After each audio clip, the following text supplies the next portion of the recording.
તો પાદરા દુર્ઘટના અંગે વડાપ્રધાન નરેન્દ્ર મોદીએ દુઃખ વ્યક્ત કર્યું છે। દુર્ઘટનામાં જાનહાનિ ખૂબ જ દુઃખદ છે। પ્રિયજનોને ગુમાવનાર પ્રત્યે સંવેદના છે।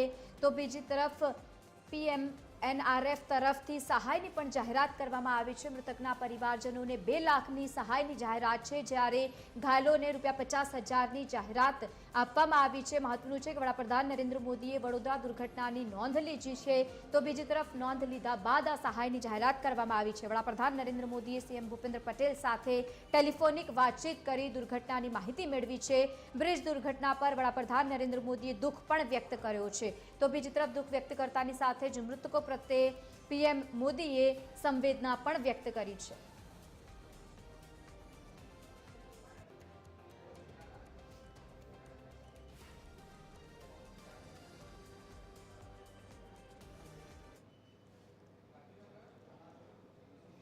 તો આજ મુદ્દે એસોસિએટ એડિટર સોનલ અનડકટ આપણી સાથે ફોન લાઈન પર જોડાયા છે। સોનલ, વડાપ્રધાન નરેન્દ્ર મોદીએ પણ દુઃખ વ્યક્ત કર્યું છે, ઘટનાની નોંધ લીધી, મુખ્યમંત્રી સાથે ટેલિફોનિક વાતચીત થઈ છે।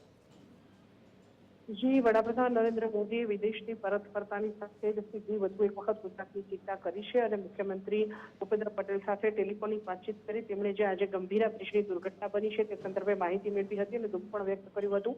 આ ઉપરાંત જે ખાસ જાહેરાત છે પીએમ તરફથી તે પણ કરવામાં આવી છે। જે મૃતકો છે તેમને 2 લાખની સહાય અને જે દુર્ઘટનામાં ઘાયલો થયા છે તે ઘાયલોને 50,000ની સહાય આપવાનું જે જાહેરાત છે તે વડાપ્રધાન નરેન્દ્ર મોદી તરફથી કરવામાં આવી છે। પીએમ રિલીફ ફંડ જે છે તેમાંથી જે આ સહાય છે તે આપવામાં આવશે તેવું જે માહિતી છે તે વડાપ્રધાને ટ્વીટ કરીને આપી છે। તો કે મહત્વપૂર્ણ છે કે તેમણે વિદેશ પ્રવાસથી પરત ફરતાની સાથે સીધી જ ગુજરાત સંદર્ભે ચિંતા કરી મુખ્યમંત્રી સાથે પણ ટેલિફોનિક વાતચીત કરી છે। જી બિલકુલ સોનલ, આભાર સમગ્ર માહિતી સાથે જોડાવા બદલ। તો મુખ્યમંત્રી સાથે વાતચીત કરવામાં આવી છે। જે દુર્ઘટના ઘટી તેના લઈને વડાપ્રધાન નરેન્દ્ર મોદીએ દુઃખ પણ વ્યક્ત કર્યું છે।